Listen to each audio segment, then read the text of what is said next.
Quando a gente dá um diagnóstico oncológico, tudo que o paciente quer saber é a programação de tratamento. É quimio, é cirurgia, é radioterapia, então estou focado ali no tratamento do câncer. Mas você sabia que tem várias outras condições que impactam e muito, tanto no prognóstico, em absolutamente tudo relacionado ao nosso tratamento oncológico. E é disso aqui que a gente vai conversar um pouquinho hoje. Saúde óssea. Quem aí, por acaso, lembra do osso quando a gente está falando de câncer? Mas a gente sabe que é muito importante manter essa saúde óssea em dia para a gente conseguir não só chegar bem, né, chegar ao final do tratamento, como se manter bem depois que esse tratamento termina. Então, fique com a gente que nós vamos destrinchar tudo sobre saúde óssea no episódio de hoje.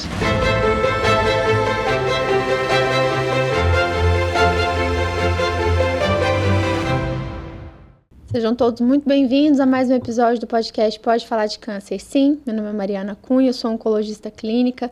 Junto à doutora Graziela Piló, criamos esse espaço para a gente debater tudo que diz respeito ao universo do câncer.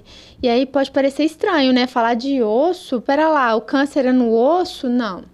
Hoje a gente vai falar um pouquinho, para além dessa questão do diagnóstico do câncer, como preservar essa massa óssea e o conceito de deixá-la saudável, né? Como é que a gente faz isso? Mas você sabe que aqui a gente gosta muito de trazer quem é fera, quem é craque no assunto, para falar com a gente e conseguir dar receitas, e mais do que receita, dar insights, né? Dar caminhos, propor sugestões aqui para melhorar a qualidade de vida de todo mundo. Com a gente hoje, doutora Bárbara, endocrinologista, especialista no assunto aqui, professor universitário. O currículo dela, eu poderia ficar aqui mais meia hora falando por ele aqui, mas Bárbara, eu queria te agradecer por ter vindo aqui hoje falar com a gente, com tanta gente que está lá em dúvida. Que esse osso, né? Que está acontecendo? Como é que esse tratamento pode impactar? Obrigada por ter vindo falar conosco. Então, eu que agradeço. É ótimo estar aqui com vocês e falando, né, com o paciente diretamente sobre a saúde óssea. Eu sou, independente do meu currículo, apaixonada com doenças do metabolismo ósseo mineral e, por conta disso, eu acabo atendendo pacientes oncológicos que têm alguma questão aí com a saúde óssea, porque, de fato, a gente tem que se preocupar com a saúde óssea do paciente oncológico, geral, né? E eu acho que é isso, geral, né, Bárbara? Quando a gente fala quando a gente dá o diagnóstico, esse diagnóstico assusta tanto, né? E não é à toa que a gente está aqui na rede social tentando tirar esses tabus, desbravar um pouco o tema. O paciente fica muito focado ali em querer terminar, às vezes, em querer se curar, em querer completar o tratamento. Mas existem várias condições que impactam diretamente, tanto no sucesso do tratamento, né? Quanto a longo prazo, na qualidade de vida do paciente. E o osso é um deles. Só que, como tudo na vida que não aparece, né? Que não dá sinal tão fácil, é difícil a gente convencer o paciente que precisa olhar para esse osso, né? Como é que a gente cuida usualmente da saúde óssea? Pensando no paciente oncológico ou não? Ou como é que a gente define, né, essa saúde óssea boa, adequada? Então a definição de uma saúde óssea é um pouco complexa, porque na verdade a gente nem lembra que o osso existe até um dia que ele der algum trabalho pra gente, né? Isso. Então o osso ele tá ali para sustentar o nosso corpo, para que a gente possa se locomover da maneira adequada, além de ser um depósito, um reservatório de mineral, principalmente de cálcio e fósforo. E aí a gente só vai entender que o osso não tá sadio quando a gente quebra. Então, fraturas aos mínimos traumas, então, fraturas podem ocorrer aí por uma queda da própria altura, um tropeção, e aí a gente pode quebrar um fêmur, pode quebrar um braço, um antebraço, e aí é que a gente vai entender que o osso não está sadio. Então, existem maneiras como a gente não tem, assim, isso não dá um sinal, não dá um sintoma, não dá dor, né? Então, quando o osso não está sadio, a gente não tem dor. A gente só vai descobrir quando o osso quebra. Então, é importante a gente, muitas vezes, fazer determinados exames que nos mostrem que o osso não está saudável, que a massa óssea está reduzida, para que a gente possa tratar e intervir antes que a pessoa tenha, de fato, uma primeira fratura. E por que o câncer em si, vou pedir para você contextualizar para os pacientes, como é que o câncer pode afetar essa saúde dos ossos?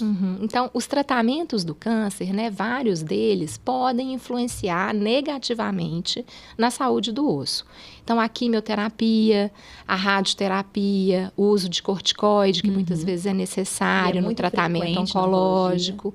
Então, há tratamentos hormonais que a gente pode falar um pouquinho com mais detalhe. Então, são tratamentos que reduzem a massa óssea e aumentam o risco de fratura.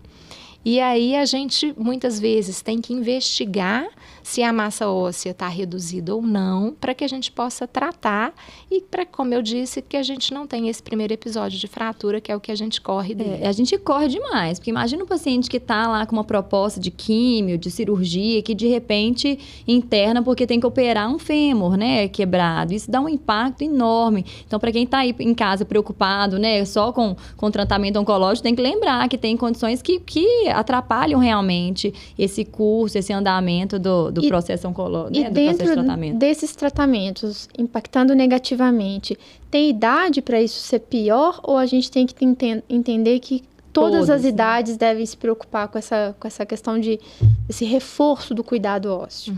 É claro que existem grupos de risco. Todas as idades estão sujeitas a ter uma redução de massa óssea secundária ao tratamento oncológico.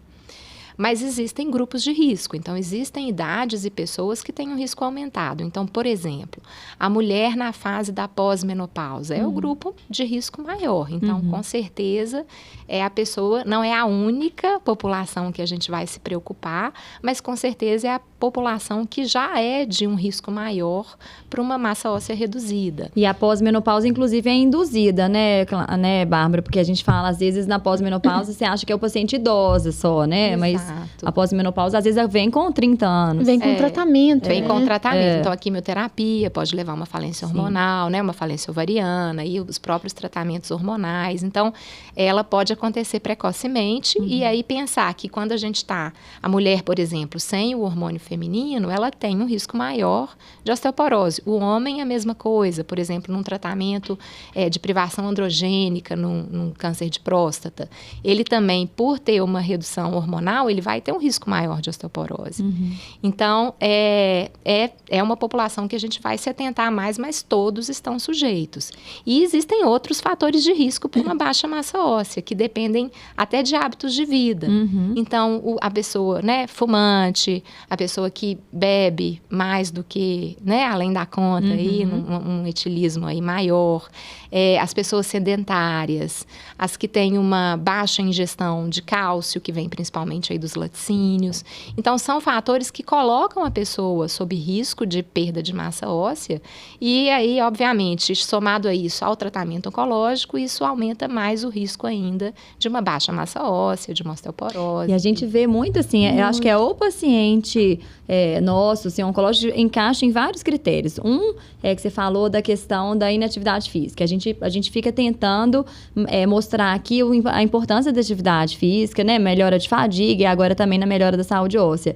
E tem também aquela questão do terrorismo nutricional, que a gente também já conversou outras vezes. O paciente, agora tá essa moda de tirar o laticínio, né? Tira o leite. Não, mas se você é paciente oncológico e toma leite, e aí você vai tendo um impacto em outras questões também, né? Então, tem muito paciente que não tá usando o leite e os derivados, que não tá fazendo atividade física, além da questão oncológica, às vezes uma menopausa induzida, né? Pela quimioterapia ou pelo hormônio. E ainda e aqui a gente tá falando em 2 pontos, né? Em prevenir e porque os pacientes têm dificuldade de procurar assistência naquilo que não é aparente. E o osso nem sempre dá sinal, apesar de um mito de que a osteoporose dói, né? Tem muita gente que chega, ai, nossa, agora eu descobri uma osteoporose, bem que eu sabia que minha coluna tava sentindo dor, né?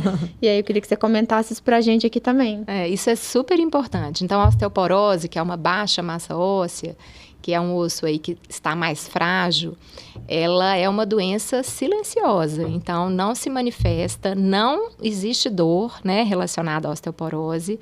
O que dá dor é o que a gente chama de artrose. As pessoas, às vezes, confundem, né? E às vezes tem junto, né? Às vezes é muito comum ter junto, porque, né, é uma doença que pode ser mais comum em pessoas mais idosas, então elas podem se coincidir, mas a osteoporose realmente não dá dor. O que ela pode ter de sinal, assim, algumas vezes, perda de estatura, então pessoas que, né, tinham ali a vida inteira, tiveram ali 1,60 m, de repente aparecem com 1,55 m, então isso pode indicar uma fragilidade ali da coluna vertebral, das vértebras. Gente, isso não pode acontecer comigo, você tá Nem entendendo? comigo, Não tem nenhum centímetro pra perder nessa vida. com uma fratura vertebral. Então, isso Porque vai pode colabando os ossos da coluna e você vai reduzindo o tamanho. E aí são casos mais graves, né? Mas é um alerta, é uma coisa que a gente tem que se atentar. E as fraturas, mas elas não, né, assim, é isso que a gente tem de sinal, né? Que nos chama atenção. Então, por isso que é importante, muitas vezes, fazer o exame para que a gente rastrear. Para que a gente identifique antes que uma coisa pior aconteça. Ô, Barbri, na população geral, qual que é a idade que você começa esse rastreamento ou não tem esse, assim, como é que vocês fazem de diretriz usual? Para a população geral. Para a população geral, uma mulher que não tem nenhum fator de risco, a gente precisa rastrear com um exame que chama densitometria óssea a partir dos 65 anos de idade. E para o homem que não tem nenhum fator de risco, a gente começa aos 70 anos de idade. Mas, muitas vezes, a gente precisa rastrear antes disso. Então, quando existem fatores de risco, a gente rastreia antes. E o tratamento oncológico é um fator de risco, né? E, além deles, a gente tem outros fatores de risco, que são história familiar, né? De uma fratura ou de osteoporose. Como eu falei, o tabagismo, o etilismo. Muito importante, o uso de medicamentos. Aí é que entra, né? O rastreamento no paciente oncológico. O uso de medicamentos que levam à osteoporose, como o uso de corticoide, o uso de esses tratamentos hormonais, quimioterapias. Então, aí é que, né, é nessa parte que a gente tem que lembrar que é um fator de risco e a gente vai ter que rastrear antes. Na população feminina que é hormônio sensível, a gente geralmente usa esses bloqueadores tipo anastrozol, letrozol, que são os inibidores de aromatase, né? Contextualizando para quem está em casa e talvez está buscando entender se faz parte. Esse é um grupo especial de atenção, né? Porque são classes de remédios que têm esse potencial de ação óssea mais intensa, assim como nos homens, os inibidores, né? Os agonistas aqui de LHRH, e que podem fazer esse bloqueio hormonal masculino. E tem a ver com tempo de uso. Vamos contar para a turma aqui, porque talvez tem uma turma que pensa assim, eu usei transitoriamente, nunca pediu. Tem um efeito de uso, de dose dependente, de tempo dependente, porque tem gente que às vezes terminou o bloqueio, estou te dizendo, porque às vezes algumas mulheres usaram o bloqueio hormonal por 5 anos, pararam e falaram, não, mas agora eu já estou livre, não estou usando mais e não preciso. A gente tem uma grande, né, uma quantidade enorme de mulheres sobreviventes ao câncer, graças a Deus, e de homens também. Quando que a gente tem que ser, quando que é para sempre esse cuidado? É claro que quanto maior o uso, maior o risco, né? Quanto mais tempo de uso. E quando a gente interrompe, o risco ele vai diminuir, mas o que a gente perdeu ali durante o tratamento está perdido. Agora, é importante que o aumento do risco de fratura com o uso dessas medicações, ele é rápido. Então, ele pode ser ali nos primeiros 6 meses de tratamento, né? No primeiro ano de tratamento. Por isso que é importante a gente não demorar tanto ali para rastrear. E como é que é esse rastreio? Você começou a falar um pouquinho sobre um exame, conta para o pessoal, né? Já que não dá sintoma, a gente vai rastrear como? O rastreamento é com esse exame que eu falei, que é a densitometria óssea, né? Que é um exame simples, com baixíssima radiação. Eles sempre perguntam, né? Porque não quero mais receber radiação. Tem muito paciente que fala assim comigo, Graziela, pelo amor de Deus, para de inventar moda, porque eu já faço tomografia de tórax, abdômen, e assim, tiro um tanto de radiação, você tá inventando mais não vou fazer. Não tô sentindo nada. É super importante lembrar disso, que a radiação de uma densitometria óssea é a mesma coisa do que fazer uma viagem internacional, assim, de avião, né? Assim, Belo Horizonte, Nova York, e de volta. De tão baixa que é muito pouca radiação, muito pouca assim mesmo. Então não justifica esse medo. Não justifica esse medo. É um exame que envolve radiação, sim, é um exame de imagem, um exame simples, a gente não fica preso num túnel, como a ressonância, né? É um exame fácil de fazer. E é legal a confusão de conceito, sabia? Porque no universo oncológico, a cintilografia óssea, que é um exame que a gente usa para rastrear câncer no osso. Tem gente que faz a densitometria e entrega tremendo, com medo dali ter o diagnóstico de... Ou então, quando eu peço, mas fala, por que não, que você já fiz. Por que você tá me pedindo? Você tá achando que eu tô com câncer nos ossos? Não. Ou então já fez a cintilo e a gente pede a densitometria e acha que é a mesma coisa, né? Porque tá olhando o osso. Na verdade, a densitometria óssea não é para rastrear o câncer nos ossos, né? É um exame específico que vai olhar uma parte específica da coluna e uma parte específica do fêmur. E por que olha só esses dois locais? Que são os locais que são padronizados para a gente predizer o risco de fratura. Então, se a gente vai olhar o tanto de cálcio e fósforo, de cristal de hidroxiapatita, que tem ali naquela região da coluna e do fêmur, e isso prediz, ou seja, é como se fosse uma bola de cristal, né? É para predizer fratura mesmo. Quem dera que fosse uma bola de cristal. Mas ele ajuda a gente, né? Quanto menos cálcio tiver ali naquela região, ou seja, quanto menor for a densidade de mineral naquelas regiões, maior o risco da pessoa fraturar. Então, é super... não tem nada a ver com a cintilografia, né? É uma outra coisa. Não identifica câncer nos ossos, não é isso.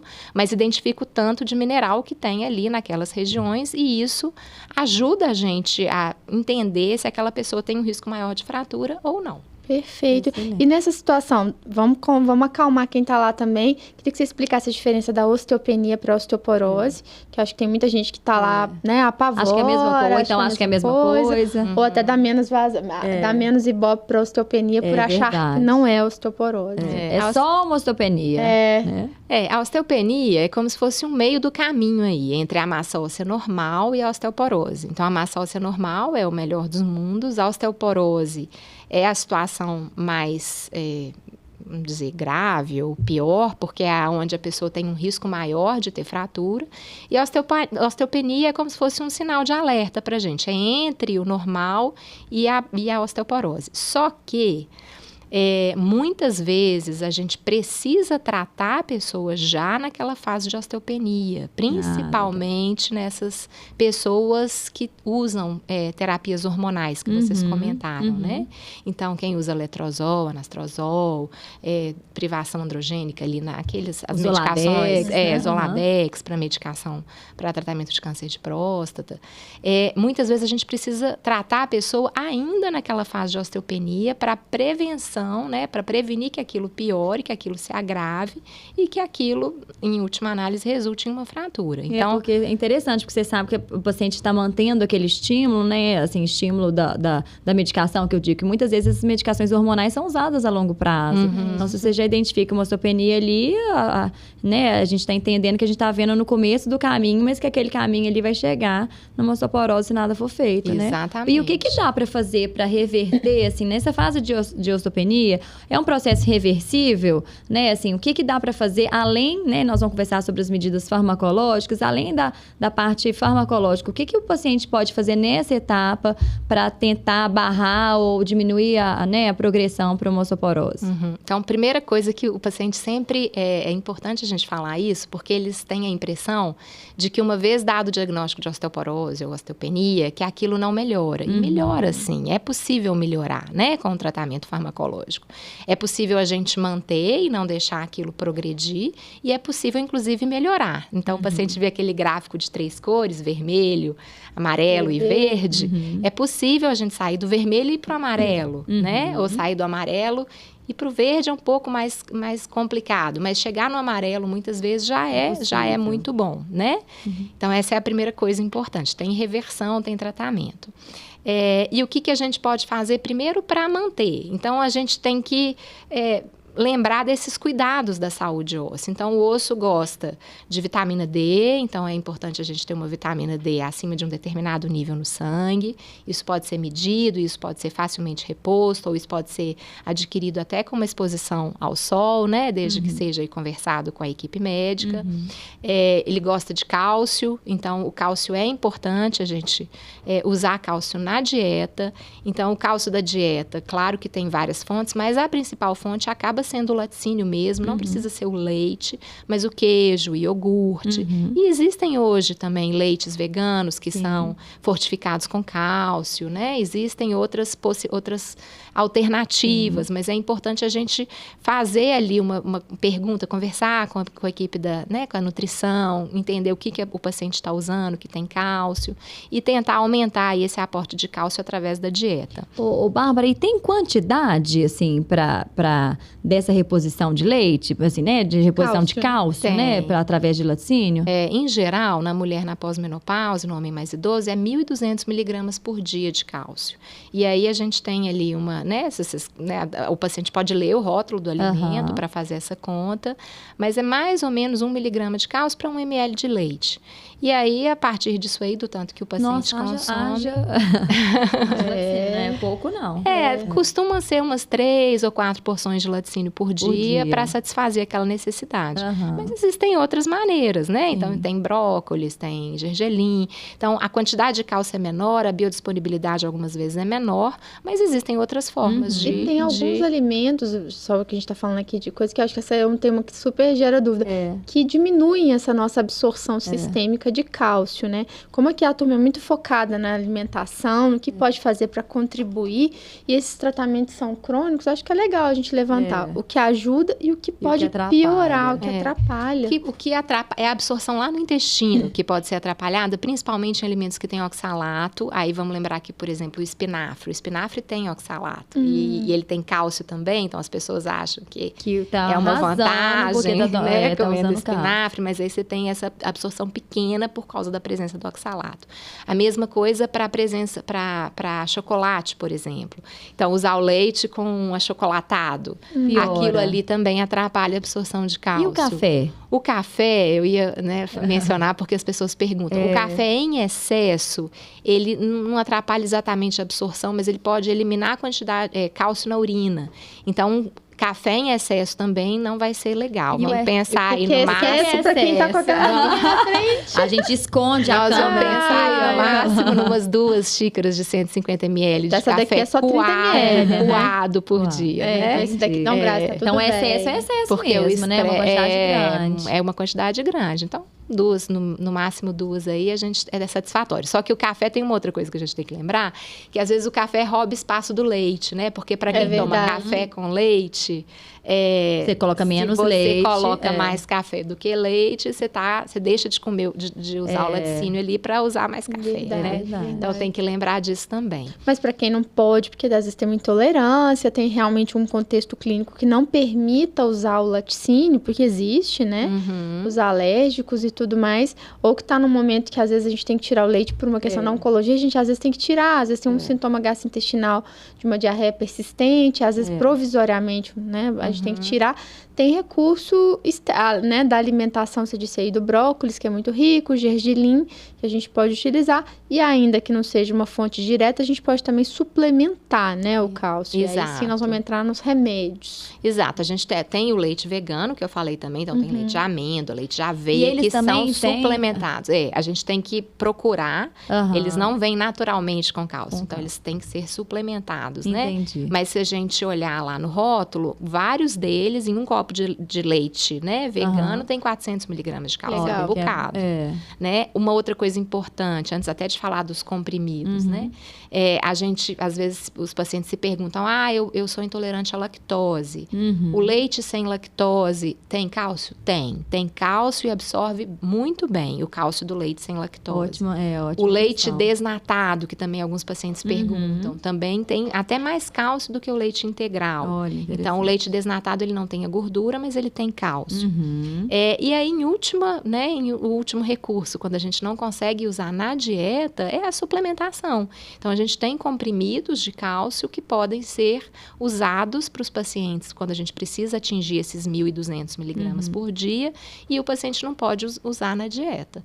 Então, o que a gente faz com muita frequência é um recordatório alimentar para entender o que o paciente consome de cálcio, e aí o que ele não consegue consumir, a gente completa com o comprimido. Então, isso é uma coisa possível também. E a vitamina D nessa história? Nossa, só trazer a vitamina D para cá. A polêmica, porque, né? Não é nem polêmica. Assim, eu acho que tem a questão da hipervitaminose, da A hipersuplementação. vitamina D tá na moda agora, né? A vitamina K, aí vem junto D e K. A K2. K2. Explica para quem tá lá que diferença que isso faz no metabolismo ósseo e como a gente deve realmente orientar o paciente para que ele tenha o recurso usado da forma necessária. Colocamos Bárbara na fogueira agora. A vitamina D é super importante para a absorção do cálcio. Então, a gente precisa de ter uma vitamina D adequada no sangue para que a gente possa absorver o cálcio a partir ali do trato do intestino, né? E não precisa ser níveis, porque, né, existem aqueles que falam que a gente precisa de níveis catastróficos, assim, né, enormes, altíssimos de vitamina D. Não é o caso, né? Na verdade, um valor ali de 30 nanogramas por ml já está super bom para a gente conseguir absorver o cálcio no intestino e para a gente ter uma boa saúde óssea. E isso pode ser obtido também através de suplementos, né? De cápsulas, comprimidos, ou através de exposição ao sol, porque a vitamina D é a vitamina que a gente produz na pele quando a gente se expõe ao sol. É claro que a exposição ao sol, às vezes, é complexa, às vezes a gente, né? Às vezes o paciente tem contraindicação, às vezes, né? Às vezes o paciente mais idoso, mesmo se expondo ao sol, não sintetiza a quantidade, né, que a gente precisa de vitamina D. Quando isso acontece, a gente faz a suplementação também. Ô, Bárbara, quando a gente fala de exposição ao sol, você está falando de quanto tempo? Normalmente são 15 minutos expondo braços e pernas. Não precisa estar nem sem roupa, né? Aquela coisa de, gente, como é que eu tomo sol aqui na minha casa, com tanto de vizinho. Então, não precisa estar sem roupa, né? Pode ser braço e perna. Braço e perna. Você precisa realmente abrir a janela, porque não pode ser com vidro, né? Então, você tem que tirar aquela barreira do vidro, mas você pode estar de roupa. E a história da vitamina K2, que vocês perguntaram, então, existe muito mais marketing do que, de fato, ciência, né? Do que ciência. Então, no Japão, a vitamina K2 é uma vitamina usada para tratamento de osteoporose, mas lá as doses são completamente diferentes, são doses altíssimas, não são as doses que a gente tem aqui nas nossas, né, formulações. Então, não é assim, ela não é essa... É vitamina K2 e magnésio, né? É muito mais marketing do que realidade, tá? Entendi. O que a gente tem de evidência, de fato, é esses níveis de vitamina D que eu acabei de falar, para a saúde óssea. E um bom consumo de cálcio, que pode ser comprimido, pode ser dieta. Então, essas suplementações que vêm com o tudão. Você acha que você está arrasando, né? Que está acrescentando. Cálcio, vitamina K2, magnésio, fósforo, potássio e tudo mais. Não necessariamente vai trazer, né, o benefício. É sempre bom trazer isso, porque primeiro que nós falamos aqui do que é possível ser feito na alimentação, que eu acho que é um coadjuvante importante.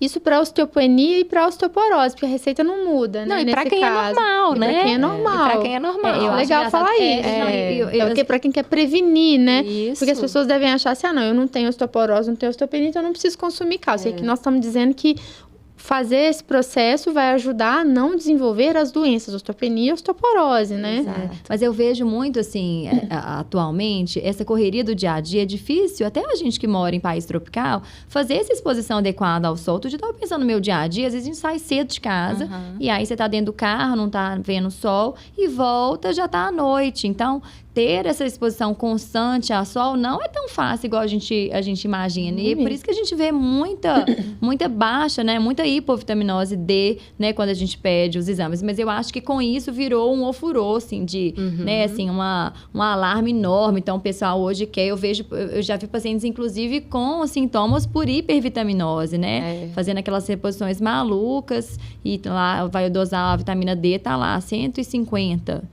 A gente tem que preocupar com manipulação de vitamina D, né? Porque é uma como são microdoses, são manipulações difíceis e que às vezes a gente encontra manipulações erradas fazendo essas intoxicações. Olha. Então, eu acho que é sempre mais seguro a gente comprar o que já está ali formulado, né?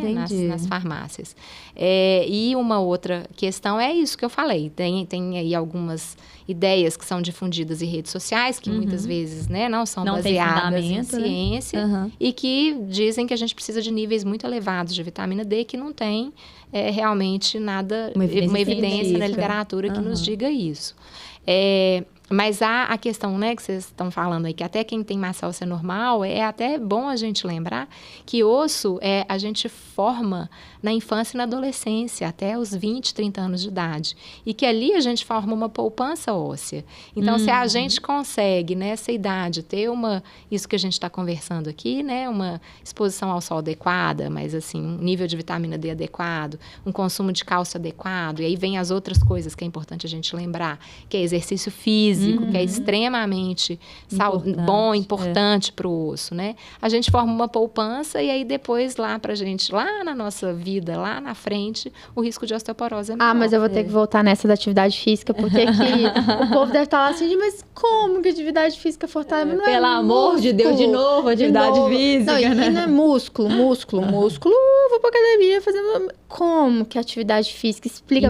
Talvez venha da Bárbara a resposta, É hoje que a gente convence o povo a fazer exercício físico. Como que o exercício físico vai impactar nessa saúde hoje? Olha, gente, o músculo e o osso são extremamente interligados e a gente pode fazer um desenho, assim, do osso seguindo o músculo. Então, se a gente fortalece o músculo, a gente fortalece o osso. Tem um estudo super interessante que eu acho que vale a pena falar, de tenistas, assim. Então, os tenistas, né, qualquer jogador de raquete, que a gente usa mais uma mão que a outra. Então, se eu uso a mão direita, o meu braço, não sei se vocês já repararam, mas se vocês olharem o Nadal, por exemplo, ele tem o braço... Ele joga com a esquerda. Ele tem o braço esquerdo mais grosso do que o direito.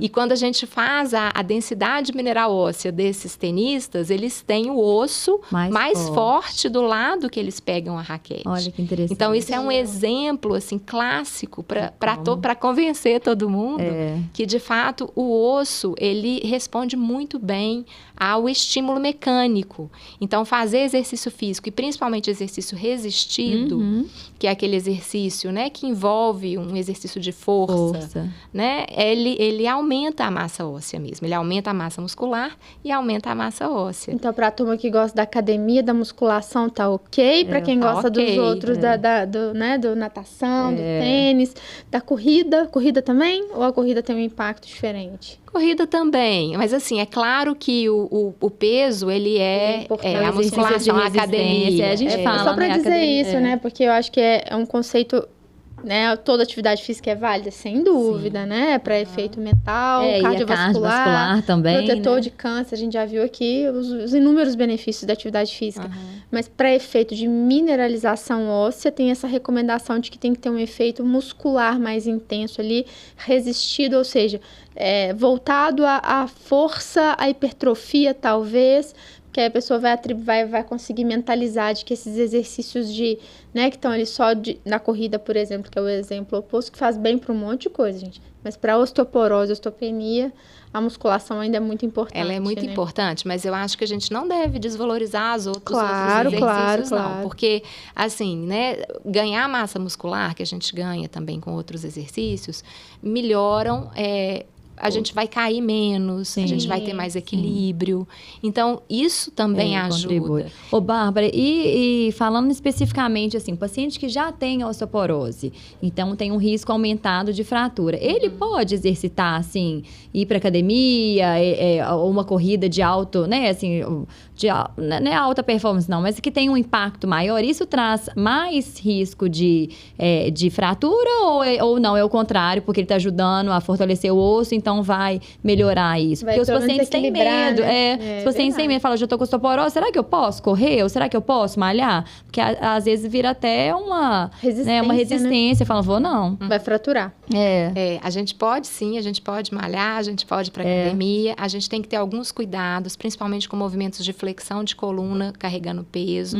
Então, nem precisa de pensar na academia, mas, por exemplo, pegar uma sacola do supermercado, quando a gente dobra a coluna para pegar aquela sacola, não é legal. A gente tem que lembrar de agachar, dobrar o joelho com a coluna retinha. E aí, se a gente pensa nesse movimento, a gente lembra que na academia tem movimentos assim. Né? Então, lembrar desses movimentos que a gente faz pegando peso, sem dobrar a coluna. Então, isso é importante.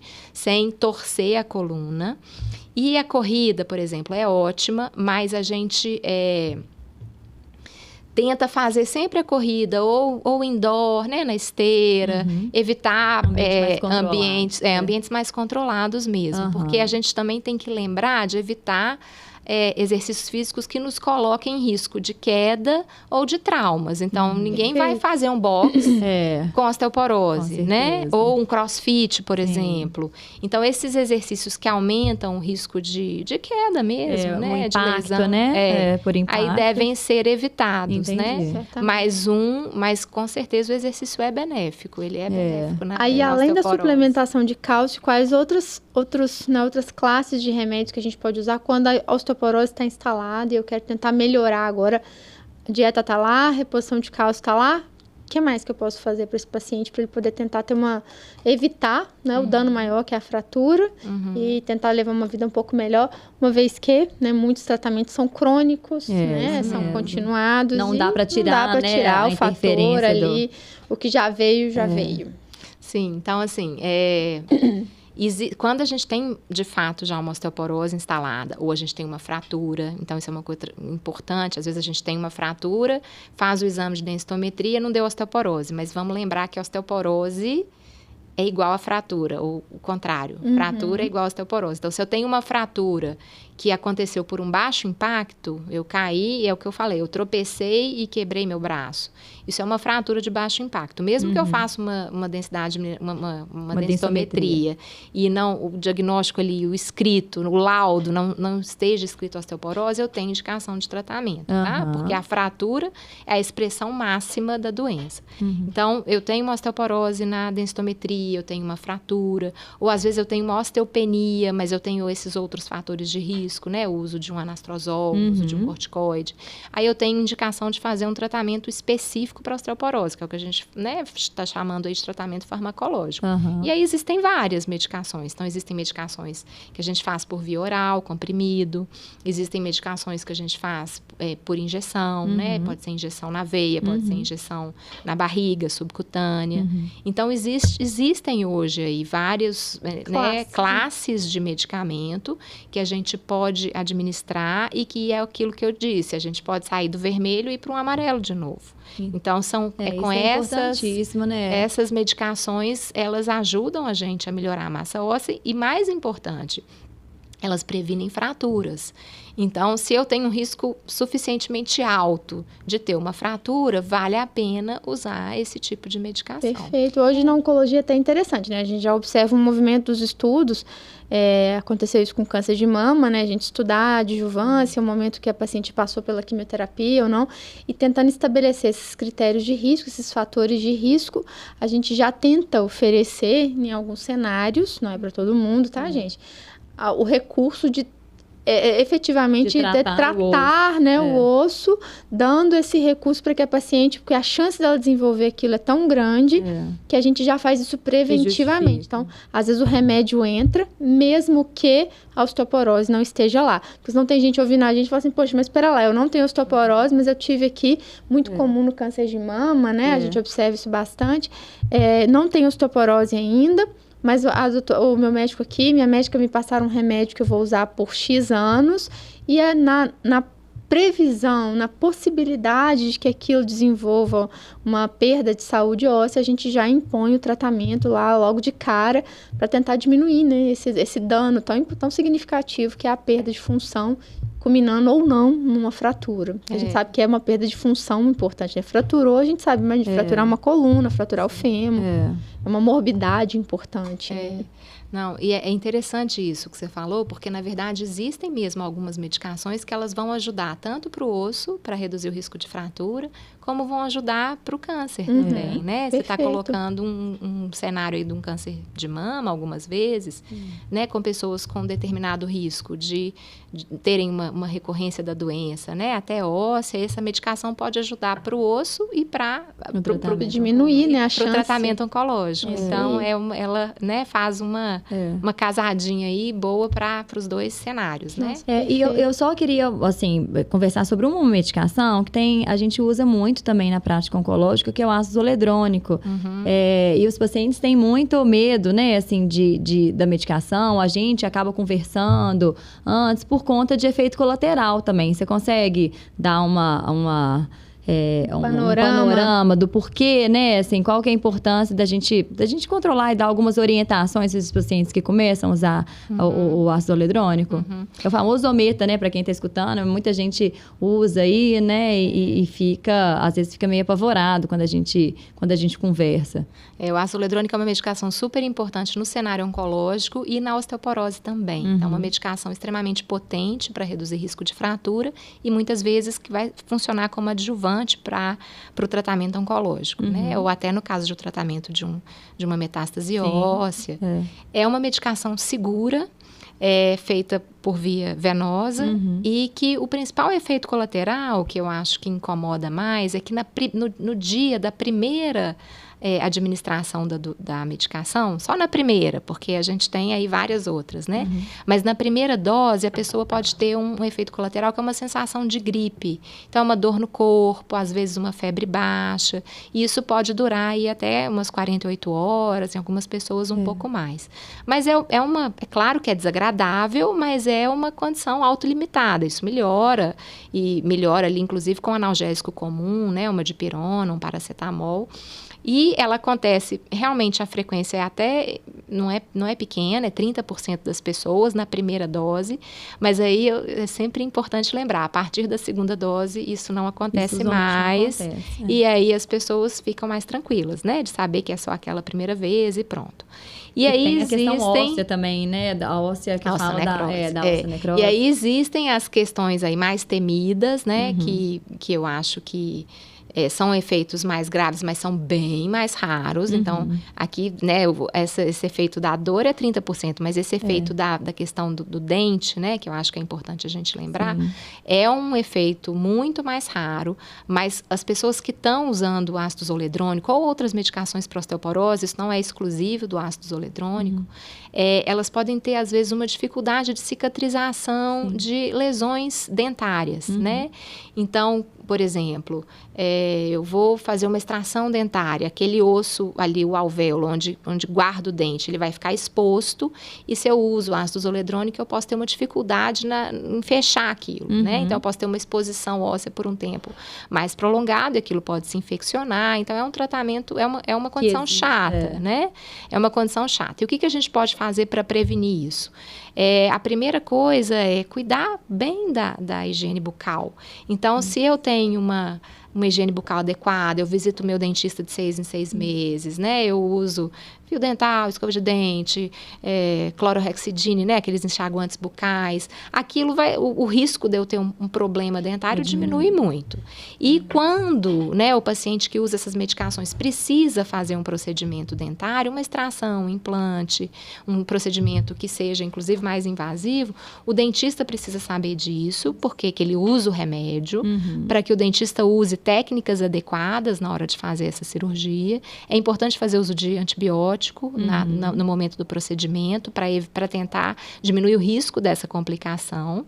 Então, existem estratégias. E assim, usualmente eu sempre converso com os pacientes que vão começar a usar para passar num dentista antes, para dar uma olhada, porque às vezes já tem alguma condição ali que precisa ser tratada para evitar uma complicação futura. Mas eu adoro conversar sobre os efeitos colaterais, porque quase todo mundo tem essa mania de encontrou uma pessoa que teve esse efeito colateral, fala, eu não vou usar de jeito nenhum, né? Porque o fulano teve isso. E a gente tem que entender que existe sim essa chance, mas é uma chance pequena, né? Usualmente o benefício suplanta esses riscos, né? Então, e mesmo os riscos a gente tem como manejar e diminuir essa chance de complicação. Com certeza. Então, como eu disse, não é um efeito comum, é um efeito raro, mas, né, às vezes é o que você falou, né? O vizinho teve, o tio teve, parece que é todo mundo. E existe um tempo, assim, seguro, depois que o paciente para de usar, que ele volta a ter o risco habitual nesses procedimentos dentários, ou uma vez que ele usou essa medicação para sempre, ele tem esse risco aumentado de complicação? Olha, não vai ser para sempre, mas essas medicações, elas ficam no osso por um tempo, mesmo após a descontinuação. Então, existe aí, né, a medicação, por exemplo, ela dura pelo menos 1 ano, 1 ano e meio, depois da injeção. E mesmo passados esses 1 ano, 1 ano e meio, a medicação pode ficar mais um tempo no osso. Então, não é para sempre. Mas tem que manter esses cuidados. Esses cuidados, lá, né? Pelo menos por um tempo, né? E existem exames de sangue que a gente pode fazer para entender ainda o efeito da medicação no osso, sabe? Isso é possível da gente. Excelente. Olha, a conversa, ela tem todo um propósito aqui. Eu espero que todo mundo tenha compreendido até aqui. As dúvidas que forem surgindo, manda pra gente. Vamos tentar discutir aqui com a Bárbara, tentar trocar essas figurinhas aqui, porque eu tenho certeza que o papo deve ter gerado muita coisa aí. Eu espero que sim, tá? E quem gostou e quem acha que o papo é relevante, inclusive para outras pessoas que estão na dúvida se usa o ácido zoledrônico ou não, ou melhor, aquela pessoa que está em uso lá da hormonoterapia, um homem ou mulher, está em dúvida se precisa ou não de um acompanhamento com a endocrinologia. A gente fala muito aqui sobre a interdisciplinaridade, a importância de equipe, o paciente ser visto como, né, de forma integral, não é a medicina alternativa, na verdade é a integralidade do cuidado, todo mundo podendo agregar um pouquinho para que esse paciente tenha uma jornada mais eficaz e mais segura, né? Afinal de contas, o osso é segurança, é arcabouço, é onde a gente está ali, a nossa sustentação. Então é um movimento que a gente faz aqui de trazer a reflexão da saúde, da importância da saúde óssea, da importância do profissional da endocrinologia aqui. Por favor, eu peço para eu ter que muita gente aqui falar, meu nutricionista isso, minha nutróloga aquilo, mas neste momento nós estamos falando de prevenção de doenças e de tratamentos de doenças. Então esse cuidado deve estar resguardado em quem entende, no profissional médico, para poder ajudar mesmo. Então a gente tem que puxar a orelha aí, que esse momento, por mais que Grazi, eu e outros colegas da oncologia, inclusive, tenhamos conhecimento de como é importante tratar o osso, vamos pedir ajuda, né? A gente sabe cada macaco no seu galho. Compartilha esse conteúdo, se inscreve no canal, ativa o sininho para ficar sabendo de todas as novidades que a gente traz por aqui e manda lá. Tem gente que às vezes está só esperando essa sua repostagem aqui para poder ter esse insight também e melhorar a jornada também. Bárbara, muito obrigada. Nossa, riquíssima a troca aqui. Eu acho que eu aprendi muito também. A gente acho sempre aprende. Né? Bárbara, deixa uma mensagem para quem está escutando, né? Que está sem saber se precisa preocupar com o osso ou não. Gente, será tanta coisa para eu preocupar na vida, né? As meninas estão arrumando mais uma questão pra gente. Então, eu acho que essa mensagem aí de ter um bom hábito de vida pro osso, né? Eu acho que serve para todo mundo, né? Cálcio, vitamina D, exercício físico, prevenção de quedas, que a gente não falou aqui, mas que é super importante. E saber como a gente está, né? Como que o nosso osso está, eu acho que aí você pode conversar. Cada paciente pode conversar com seu oncologista, né? E saber, é hora de eu fazer um exame de densitometria, é hora de eu ser, né, avaliado por um endocrinologista, para que eu tenha aí a minha saúde óssea preservada. Então, eu acho que é isso. E que a outra mensagem é que é possível melhorar, é possível prevenir fratura, né? É possível reverter, né, alguns processos aí já instalados. É isso mesmo. Acho que é isso. A verdade é que a mensagem final é que informação é tudo, né, gente? A gente precisa ter acesso à informação de qualidade. Hoje em dia a gente sabe que em qualquer canto, não é só em rede social, a gente tem muita gente sem gabarito falando, espalhando notícia falsa, espalhando desespero, principalmente para essa população de pacientes que está, às vezes, carente, né? Carente de informação, carente de amparo. Então, a gente está aqui para trazer profissionais gabaritados, adequados, para a gente passar a informação correta. Porque aqui a gente conversa de tudo, a gente fala sobre tratamento oncológico, sobre exercício, sobre nutrição, sobre saúde óssea, a gente fala de tudo, porque aqui pode falar de câncer sim.